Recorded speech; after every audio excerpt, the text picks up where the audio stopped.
It's the Down Beach Buzz podcast for December 19, 2025, covering the news, the information, real estate, events, City Hall, and more. The Down Beach Buzz podcast, powered by Sherry Lilienfeld of eXp Realty. You got to buy, you got to sell, maybe residential. Is it commercial? Go to realtysherry.com, and coming soon, sustainablesherry.com, if I'm not mistaken. And the podcast also powered by Paul Scollage of rate.com. He's a senior VP of lending at rate.com. And when Paul isn't helping you and his clients get proper financing, he's probably pulling in a huge tuna or a striper, doing some deep sea fishing, or Paul could be found in line at a Versus getting a dozen of sticky buns. Go to Paul Scollage and find him at rate.com. Hopefully that was pretty accurate. So sticky buns are great.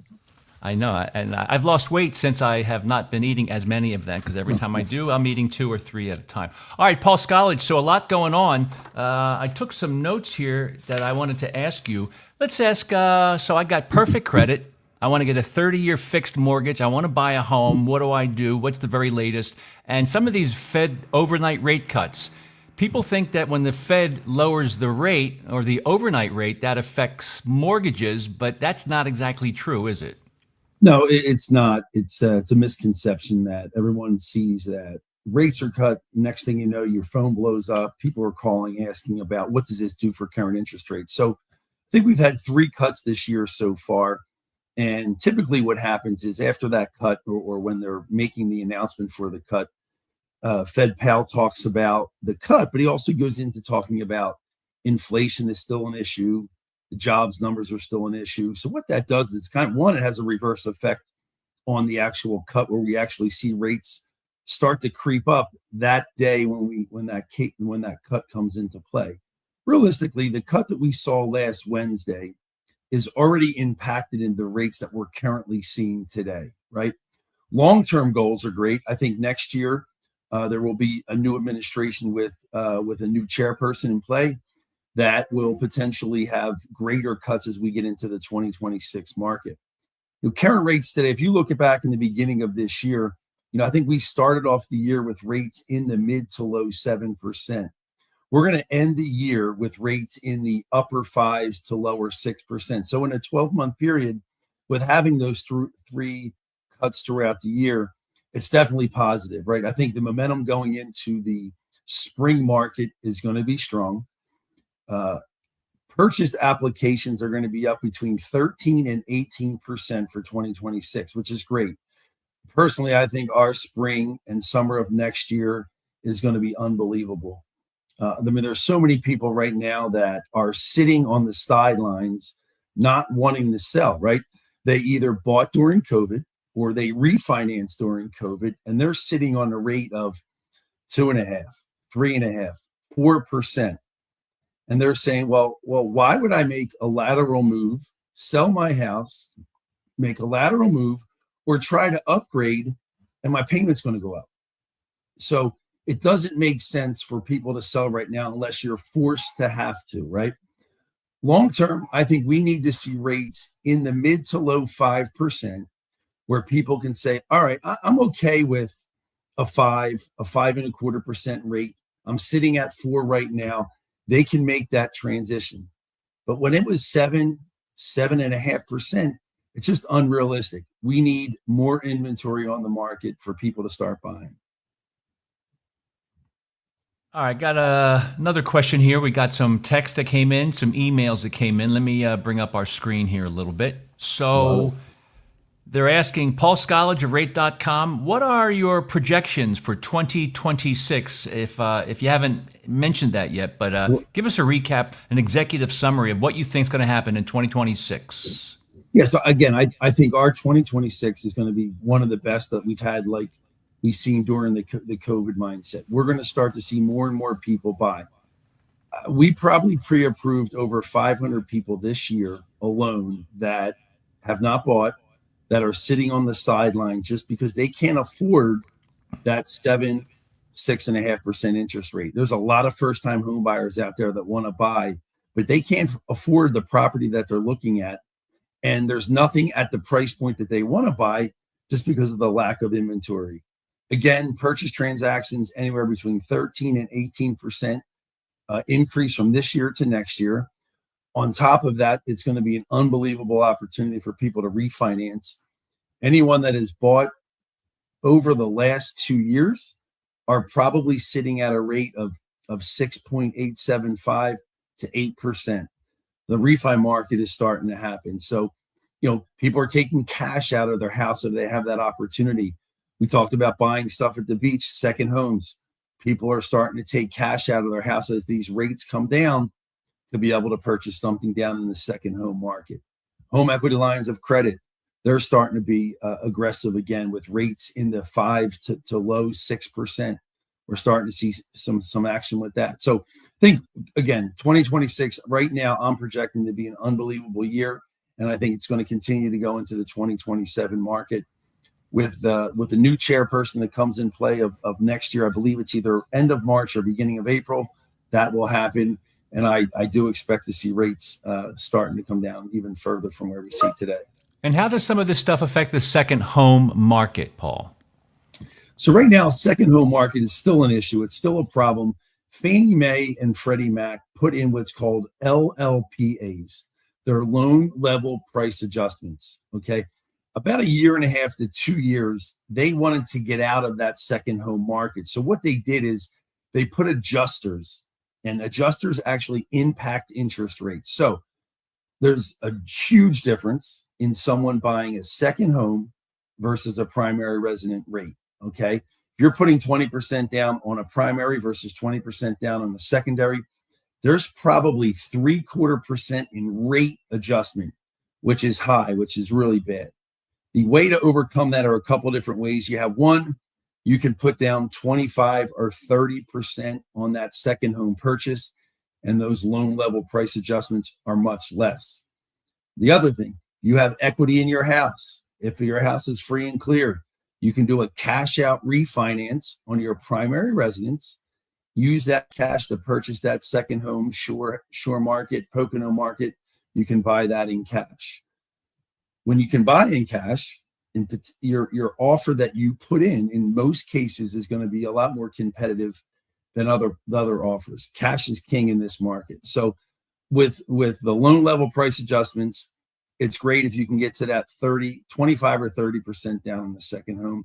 We also have some local credit unions that we deal with that are super competitive that do not have those loan level price adjustments. So I think the future's bright. Second home market. Hopefully we start to see some more inventory. But again, I really, really excited for 2026. I think it's going to be a really, really strong year. I'm going to ask Sherry to have a question for you in just a moment, but one more question from our Down Beach Buzz commenters coming in over social media. The market's changing. Some say it's kind of equalizing. Some say it's chaotic. Whatever the case may be, it is a changing market. How does this affect appraisals, Paul? Appraisals, because appraisals affects your ability to finance and help somebody buy a home, right? Absolutely. So appraisals are one of the biggest. I mean, home inspections are important if you can get them. And then appraisals dictate whether we're going to lend on that particular property. So how it works is we lend on the lesser of the two, meaning we're going to lend on the appraised value or we're going to lend on the purchase price. So if the appraised value isn't supported, okay, we're going to lend on the lesser of the two. In this market, there are so many people, in my opinion, that overpaid for properties that set the stage for the values. So right now, I have yet to see, probably in the last 6 to 8 months, an appraised value coming in under. And the reason why is so many people over the last 2 years. I mean, during COVID, people were buying houses sight unseen. They were putting offers in, not even going to the property, just because of the lack of inventory. So they overpaid, which in turn set the market for property values, and values are high. So I don't expect to see value issues. And if there is a value issue, in my opinion, that means someone absolutely overpaid, but they're okay with it because they want the property. Your house is worth what anyone is willing to spend. That's it, right? So if people want to overspend on the property, they're going to get it. So yes, values right now should not be an issue. Hey, look, Sherry, you're a good friend, our fan, Phil Neary down there in Longport. Happy holidays to John and Sherry and Paul. Thanks for your great coverage, your reporting of Yes. Down Beach this year. Phil Neary from Longport. And thanks, Phil. Sherry, I think Phil tuned in just when he found out that Sherry was going to ask Paul a question about financing and home purchases and mortgages. Sherry might even ask Paul about, should I even consider a 40 or a 50-year mortgage? What about these reverse mortgages? Maybe Sherry was thinking the same way I was. Maybe, maybe not. Yeah. I don't know. I don't know. So the 40 and 50-year mortgages were really just, it's obviously it's not something that I would recommend, just because if you look at a 30-year mortgage and a 50-year mortgage, the amount of interest that you're paying over the life of the loan is astronomical, right? So the only reason that those were available would be, one, for people to be able to qualify for loans, because they spread out that payment over a 50-year period. Your monthly payment's going to get lower. People can qualify. However, if the rates continue to come down, getting into that 40 or 50-year mortgage is not needed, because having a lower rate is much more affordable for a client to get into that property. So it was a thing. It was out there. It's just something that you would never, ever want to do, because of the amount of interest that you would pay. I think if you get into a 50-year mortgage in 10 years versus a 50-year mortgage in 30 years, the amount of interest that you pay over that 50-year period is outrageous. So again, I don't believe they'll be out there. It's something that was just kind of a marketing pitch, but again, it's not something that I would recommend. Reverse mortgages, they are abundant. People are starting to use them.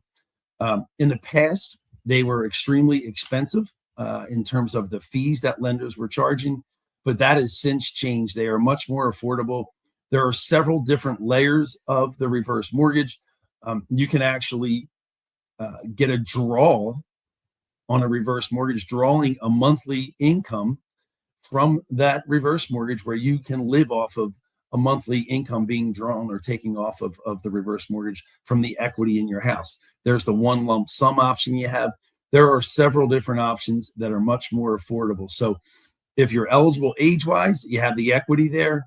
It's something that is definitely changed and being utilized in the industry. All right, how about you, Sherry Lilienfeld of eXp Realty has a very important, critical question for Paul Scollage of Rate.com, don't you? Come on, I set you up. I put a little pressure on you. No, I did. What is the age limitation on reverse mortgages? And I don't really see them as much, right? I won't see them on a second home, I don't think. I mean, I haven't seen any.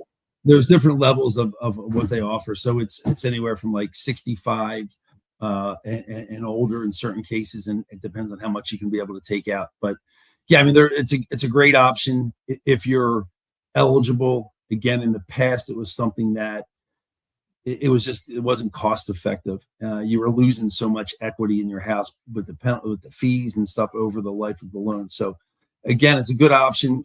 We actually have a bunch of reverse specialists that are with Guaranteed Rate that we have. I actually specifically have one on my team that's very good and up to speed with things. Another question, Cher, maybe talk about what it's like to have I didn't mean to cut you off, but a home inspector. You have some experience in that. How does that make a deal better? Could it kill a deal? And does Paul get a little bit nervous about when a home inspector comes in? I don't know about Paul. I know every realtor does. Look, it's very important that even though it's a very painful part for the realtor when things get uncovered, it's very important that things get uncovered, because the last thing you want is for things to come out after the property's sold. Right now, we have required seller's disclosure in New Jersey. We didn't have it before. It was required in Pennsylvania for years and years. It's been required for as long as I could remember. But New Jersey didn't have required property disclosure. Now we do. But you still get cases where somehow sellers sometimes have amnesia with certain things. Sometimes you have a property where an executor, they just check off, I'm an executor, I know nothing about this property. Even though they might know something, they still do that. Home inspection is so important, but it is a painful process.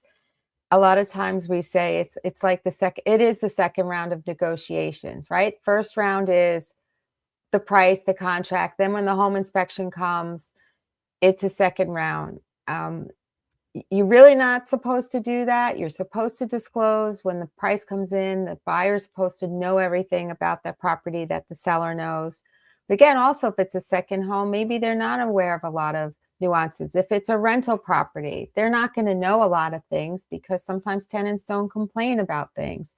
Anyway, but what Paul was saying about pulling equity out of your home, that's really more what we say. I always say the second home market is dependent upon a client's investments, either the stock market or their house, right? But it's not really so dependent on the mortgage. And Paul works in two markets. He works down here at the shore, and he works with a lot of primary home buyers. So he can comment more on what they look for, but I see it's more out of equity or cashing in on their investments. Paul, do you want to say anything about the second home market? A lot of what you talked about, I think, is more geared towards your primary home market. Were you asking about home inspections? Is that what it was at one point? Or no? Well, John was asking do you get afraid for home inspections? Yeah. I said, as the realtor, we always hold our breath during home inspections. Yeah. But I mean, how about you? It's crazy because, I'll tell you, only 20% of buyers up in the PA market were even eligible to get a home inspection done just because of how competitive it was. So, yeah, I mean, I think they definitely have some weight in the transaction, whether it's the primary residence or the second home market.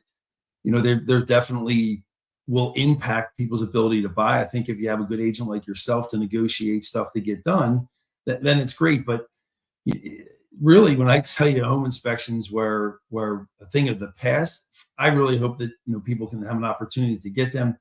Stucco. Stucco up in Pennsylvania was a major issue. Stucco down the shore. I mean, depending upon which way that your house sits, whether it's a northeast wind, like I have a house down the shore, my whole side of my northeast, I've had water damage, right? I've had new siding, new windows. So yeah, it's always a problem. But I think if the seller goes into an understanding that they're going to have to fix something or fix it, it's something that is a good thing. So Paul, you mentioned that the northeast side of your home has the most wind damage. So I guess that's why these nor'easters are so scary, right? Major. I mean, my whole side. I mean, I've had new siding, new windows. I've actually had to take it down to the plywood on how bad my northeast side was exposed. So it's a killer. That wind is brutal, and we see nor'easters probably a couple times throughout the year. So listen, a home inspection is important. I just wish buyers had the opportunity to get them when they can. I got one more question about specifically Brigantine. I think Congressman Van Drew is trying to get some emergency funding for Brigantine. They're dealing with a fair amount, actually a lot of erosion. Paul, how do you, as a mortgage guy, how do you deal with this mother nature thing called erosion of beach homes, and all of a sudden the beach is gone? Do you have to wait around for a jetty or a groin? What do you think as a mortgage guy living in Brigantine, knowing there's a fair amount of erosion on the front beach? I think it's up and down the coast. I mean, I think it's an ongoing problem that we've seen for years, and every year it gets worse and worse. I mean, take it outside of the beach. I take my boat out. There's an area near the cove in Brigantine that they've had to come in. Engineering had to come in. They actually had they had an emergency dredge because it was a waterway that boats couldn't get in and out. So, whether it's the beach, whether it's the bay, everything fills in. It fills in fast, and I can't say it's just Brigantine. It's everywhere. So I don't think it has a much impact on people buying just because the erosion is going to happen anywhere. But it's definitely something that we see is getting worse and worse. I mean, look at Wildwood. Their beach is massive, right? But they're still having problems with erosion, and I think it's just an ongoing situation that we're going to be forced to deal with. Can I just say one more thing about home inspections, though? Am I coming in okay? Because I know you're saying there's some quality. Yep, you're good. I can't emphasize this enough. Some people feel that if they don't mention it, they just like cover it in the sand, no pun intended. Yeah. Things will always things will always come out. Disclose, disclose, disclose. It is much better for sellers and realtors to disclose a known defect than to expect that, oh, they'll never know, and let's just move on, and I don't want to discuss this, I don't want to negotiate this, because it will come out eventually. And when it comes out, it's a much bigger problem, because then it's a deception issue and legal issue, and there's lawsuits and finger pointing. So again, I cannot emphasize this enough. Disclose, disclose, disclose. People will find out, and you don't want them to find out the wrong way. That's all. I just want to throw that out there. All right, very good. So, Paul, we're going to let you slide. How should people reach out to you, and why should? Okay. Well, we know we just wanted to continue to look at you as Paul and I discussed his goodbye. I don't think Paul has a problem with that. Anyway, so why, Paul? Paul Scollage of Rate.com. Why should somebody reach out to you? And if they should reach out to you, how can they find you? Find me at the Polar Bear Plunge New Year's Day in Bradenton on the beach. You can get me there. I'll be dressed up. No, but actually looking forward to the Polar Bear Plunge. It's a great tradition. Multiple times that you have thousands of people out there running around. So Paul Scollage at Rate.com. I'd love to connect with anyone. Very good. Wait, all right, thanks, Paul. Oh. Are you just going to be dressed up, or are you actually plunging? I'll be in my Speedo. I'll be ready to go. Can you can you do me a favor? Make sure Mike Reardon, the councilman, who's also the DJ. Make sure, keep an eye on him, because Polar Bear Plunge, New Year's Day, that's a big day for him. Just keep an eye on. Can you keep an eye on him? Definitely will. You'll see me running around. But listen, guys, you have a great holiday. All right. All right, Paul. Thank you, man. Thanks, guys. See you. Okay. All right, Sherry. So I don't have your slides ready to go, but I had other questions. You're still live. Yeah, well, I know that. Yes, we're still live. So while we're still live, why don't I show you a couple of things that might be of interest to you, or maybe not. But I wanted to get your feedback on it, okay? Is that okay? Let's see, we'll bring that up. Nah, of course, I just see I got a new computer, and I'm trying to get everything fixed up, so screw that. All right, Sherry Lilienfeld, we're going to take a break and come back live, and I want you to take some notes here, Sherry, and be well prepared when I fire these questions at you. You all set? We found out last night, after 8 long years, Margate finally got a dredging permit citywide from both the DEP and the Army Corps of Engineers. That's awesome. The next challenge is, where are we going to dump this stuff, right? Number 2, this is the one that I'll put you on the spot, Sheriff. Our favorite investment, the gas station parking lot. Last night, Ed Dennis, our engineer, said, yeah, we put the bid out. We wanted somebody to pave that parking lot, the former gas station, but we got no bidders, no takers. So we got to put out a second bid. And if we don't get a taker on the second bid, we might just have to pick a contractor and do a deal. Sure, I'm a little confused by that, because I'm looking forward to benches, park-like settings, so we can all have lunch there one day at the parking lot at the former gas station. So I just thought I would share that with you. And I got some much more uncomfortable topics to bring up in a few moments. So we're going to take a break and come back, and we'll upload your slides. And I'll do my best to try to embarrass you a little bit. You always do well with that. Thank you. All right, we'll be back in a couple seconds. Do this and do this.